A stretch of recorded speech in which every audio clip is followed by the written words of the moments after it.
You wake up and realize you no longer choose what you believe. The world chooses for you. You react faster and faster, but think less and less. You're led to agree without questioning, to repeat without reflecting, to accept without understanding.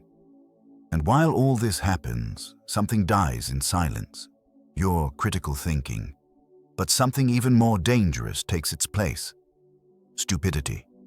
You start to notice the world speaks louder than your own voice. You're surrounded by ready-made opinions, absolute truths, and certainties that seem beyond question.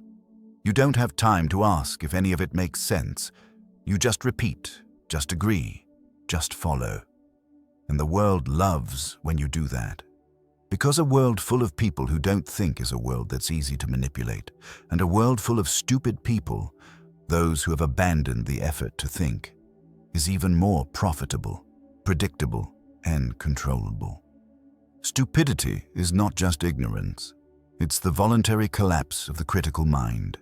It's when someone chooses to follow the herd, even while seeing the cliff ahead. It's laziness dressed up as conviction. It's alienation repackaged as internet wisdom.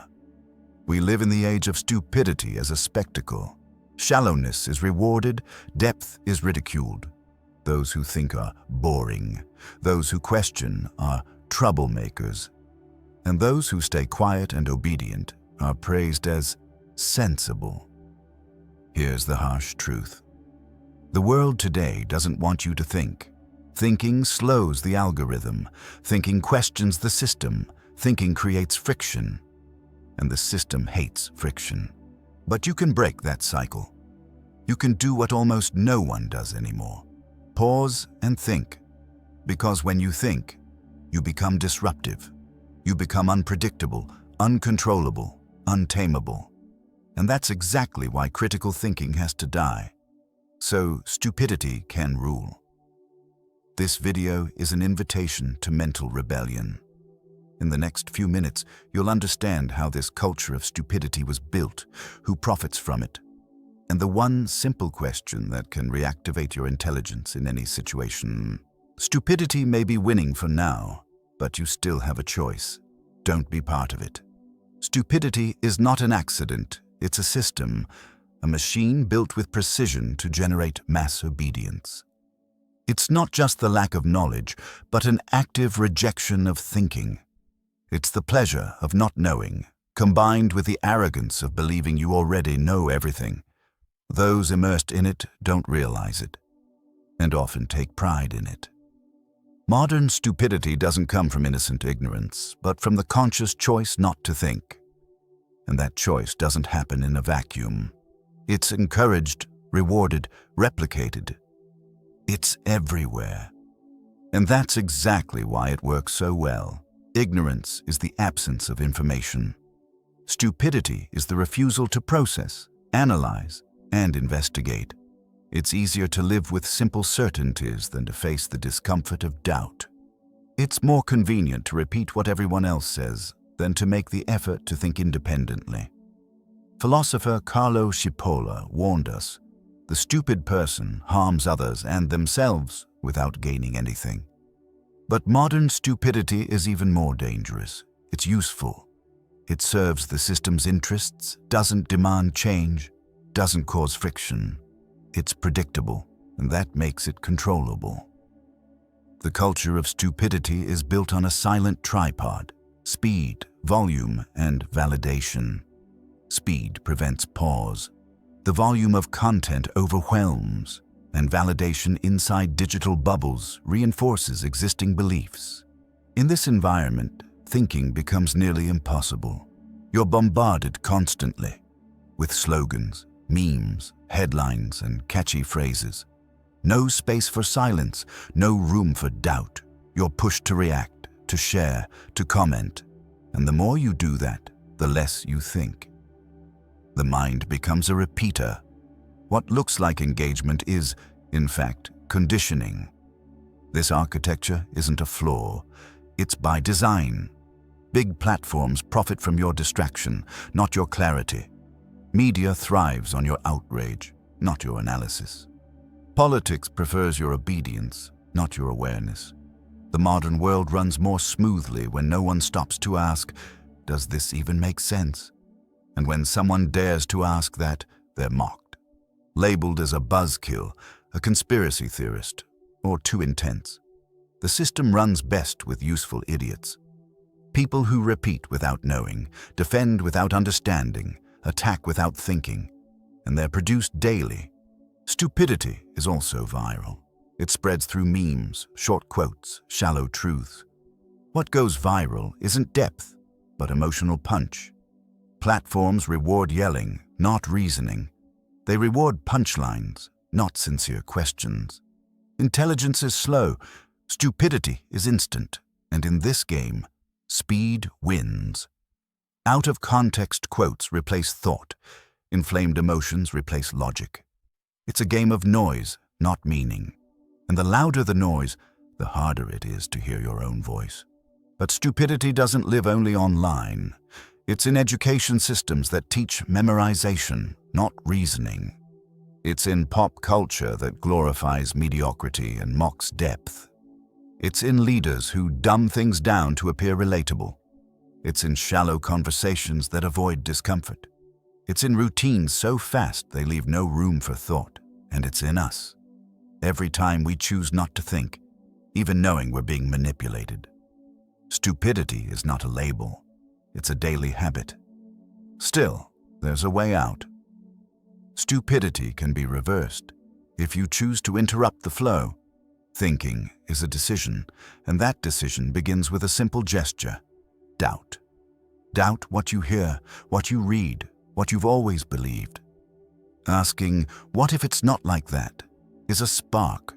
It's a rebellious act, a virus in the machine, a break in the automatic loop, and most of all, it's a responsible choice.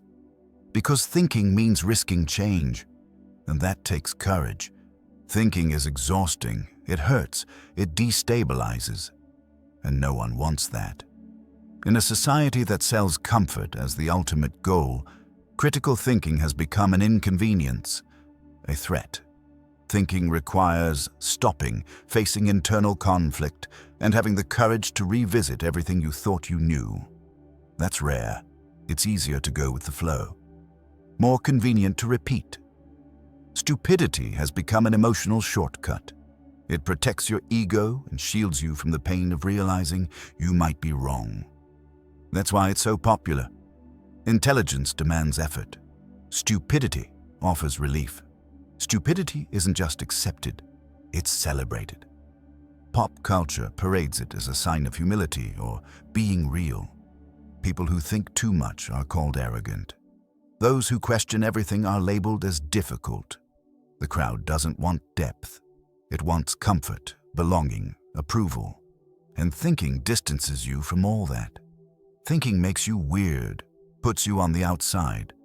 No one wants to be the odd one out. Stupidity welcomes you. It tells you you're right, even when you're not. It offers you ready-made answers and shields you from doubt and responsibility. Doubt is the first sign of intelligence, but also the first step towards social rejection. Those who challenge the consensus become targets. It doesn't matter if they're ethical, well-informed, or sincere. Critical thinking is disruptive because it's disobedient. It doesn't follow the script. It breaks the rhythm. It slows down the quick consensus that social media demands, and the system reacts aggressively. It silences, ridicules, cancels. Because when you think, you stop being predictable. And predictability is the most valuable currency in today's world. Stupidity is convenient for everyone who profits from obedience. A consumer who doesn't question buys more. A citizen who doesn't think keeps voting the same way. An employee who doesn't reflect accepts any order. And a user who doesn't read shares recklessly. All of this serves the machine. All of this keeps it running. Thinking, in this context, becomes a threat, a system error, a virus in the algorithm. That's why intelligence must be marginalized. It doesn't generate immediate profit. It demands pause. It requires choice. and that's too expensive for those who seek control. But convenience eventually becomes a trap. You start repeating things without knowing why. You defend ideas you don't even understand anymore. You become part of a crowd, shouting things it doesn't live by, demanding things it doesn't comprehend. And at that point, stupidity stops being comfortable. It becomes disguised humiliation. It becomes noise. It becomes automation. It becomes dehumanization. Thinking at this stage is the only way to reclaim your own dignity. To remember you are more than a machine repeating other people's thoughts. Thinking is subversive because it disrupts. It disrupts beliefs, relationships, identities. When you think, you start noticing contradictions, inconsistencies, manipulations. You start feeling uneasy with what you used to see as normal. That has a cost. You'll lose comfort. You'll lose certainties. You might lose your place in certain groups, but you'll gain autonomy. You'll gain clarity. You'll gain ownership of your mind. That's real freedom. Thinking for yourself, even when everyone around you has stopped thinking. If you want to reclaim your lucidity, start with the most basic and radical gesture. Ask questions. Ask everything. Ask what seems obvious. Ask even about the things you love. Asking is the beginning of deprogramming. Don't accept anything just because everyone else does. Don't repeat anything just because it sounds right. Be suspicious of what comes too easily. And remember, if a truth can't be questioned, it's not truth. It's control. Asking questions breaks the stupidity cycle. It's saying, I choose to think, even if it hurts, even if it isolates me. Thinking has become resistance. In a world where everything pushes you to react without reflection, the simple act of pausing to think is a quiet uprising. Today, intelligence isn't status, it's subversion. Because it questions what seems unquestionable, deconstructs what has been normalized, and above all, it makes people uncomfortable.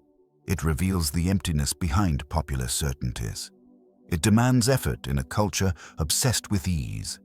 Intelligence doesn't shout, but it transforms. And that's why it's dangerous. Not because it offends, but because it awakens. The rebellion of intelligence doesn't come from arrogance or elitism. It begins with humility. The humility to admit you might be wrong, that you may have been deceived, that you might be repeating ideas you don't fully understand. That's the first step, recognizing your intellectual vulnerability. Not as a weakness, but as strength, because it takes courage to deconstruct narratives you once defended. And that willingness is what separates a thinker from a repeater. The thinker evolves. The repeater fossilizes. To activate this rebellion, you must build environments that favor thinking. And that requires breaking with the usual pace. Start with silence. Yes, silence is a radical tool. It disrupts the noise, creates space for doubt, and opens the door to introspection. Without silence, there is no thinking. Without pause, there is no depth. That's why the world fears silence. It reveals. It reveals your contradictions, your addictions, your automatic behaviors, and those who can't stand their own silence are fully captured by external noise. The second weapon of intelligence is reading. But not just any reading. Not summaries, not timelines, not quote cards. Real reading, dense, long, demanding. Reading that takes time, attention, and patience. Because deep thinking takes time.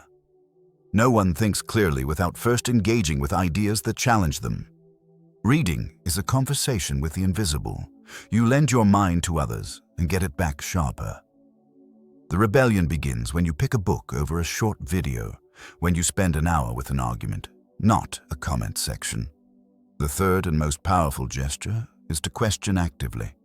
Question everything that feels too obvious, everything that comes pre-packaged with certainty, everything that's delivered with confidence but no explanation. Asking, what if it's not like that, is a silent bomb inside the stupidity system. Because it doesn't claim, it opens. and everything that opens can change. Doubt is the birthplace of thought. It's the start of autonomy, and only those who question can think clearly, without guardians, without fear. The rebellion of intelligence also requires emotional discipline, the ability to tolerate uncertainty. Thinking pulls you out of comfort. You lose old beliefs, habits, sometimes even relationships, but you also gain something rare: lucidity. And lucidity is a form of freedom. It's not easy. It requires you to see what you'd rather ignore, to accept not having all the answers.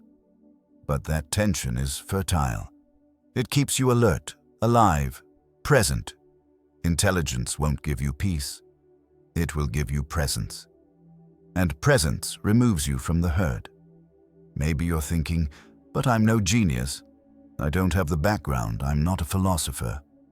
Great. Thinking isn't a privilege of intellectuals.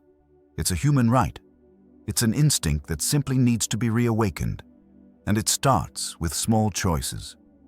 Muting notifications, being selective about conversations, curating what you consume. It's a practice, not a sudden awakening. The more you do it, the clearer the contrast becomes. Between lucidity and stupidity, between awareness and automation, between presence and programming, you are surrounded, not by walls or weapons, but by stimuli designed to keep you on autopilot. Stupidity is no longer an exception. It's the rule. It's in the words you repeat without noticing, in the videos you consume without reflection, in the habits you follow without ever questioning. It has been embedded into your routine so effectively, it feels natural. You don't see that you're being conditioned, because everyone around you is too. The system doesn't need to convince you. It just needs to keep you distracted. Because distracted people don't ask questions. They just obey. Modern stupidity is organized, strategic, and efficient. It has friendly faces, pleasant voices, and easy truths. It doesn't need force, just repetition. You hear the same ideas in the same words from every direction and start to believe you thought them yourself. But you didn't. Someone thought for you, and you agreed. Stupidity wins when the mind gives up being active, when you trade awareness for convenience, when you prefer being right over being lucid, when you confuse thinking with agreeing. The truth is, thinking has become a political act, not because it's partisan, but because it threatens the system. Thinkers disrupt market predictions, scripted narratives, mass control. That's why the system hands out sedatives, endless content, shallow outrage, constant entertainment. Thinking requires pause. And pause is nearly illegal. Thinking demands depth, and depth doesn't generate clicks. Thinking involves responsibility, and that's terrifying. Because when you think, you become the owner of your mind, and the system prefers it rented. But there is a choice. There always is. You can refuse to be part of the herd, refuse to repeat, choose to live with clarity, even when it costs. And it will cost. Thinking hurts, it isolates, it shakes your foundations, but it also sets you free. Intelligence won't make you comfortable, it will make you aware. And awareness brings autonomy. It gives you the power to say no, the courage to say, I don't know, the strength to say, I was wrong. Because thinking isn't about being right, it's about being awake. Most people will stay asleep, still laughing at dumb jokes, still sharing empty quotes, still defending beliefs they never questioned, still acting on impulse, thinking they're free. But you don't have to be part of that. You can be the exception, the one who thinks, the one who sees, the one who quietly disrupts the cycle. Intelligence is contagious, just like stupidity, but it takes more effort, more courage. And once it's lit, it doesn't go out. Once you're lucid, you can never fully go back to the fog. This is a call, not to arrogance or elitism, but to critical awareness, to the willingness to doubt, to question, to investigate. a call to silent rebellion, to intellectual self-defense, a call to radical autonomy. Because at the end of the day, thinking is just that, a personal stance against collective mediocrity.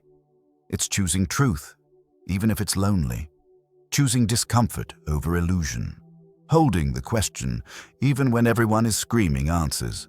If you've come this far, you've already taken the first step. You've stopped, you've reflected, you've started to see what you used to ignore. Now the choice is yours. Go back to automatic mode or continue on the path of awareness. That path is slower, lonelier, harder, but it's the only one that leads to real freedom. Stupidity is loud, fast, and comfortable. Intelligence is quiet, deep, and unsettling. Which one will rule your life? The world won't change just because you think, but you will, and that's already revolutionary. When you think, you break cycles, you shift relationships, you leave a trace, and above all, you become impossible to manipulate. And that, in a world that profits from your passivity, is the greatest threat of all. Think, always. Even when it's easier to stay quiet, even when it's easier to follow, because as long as one mind remains awake, organized stupidity can never fully win.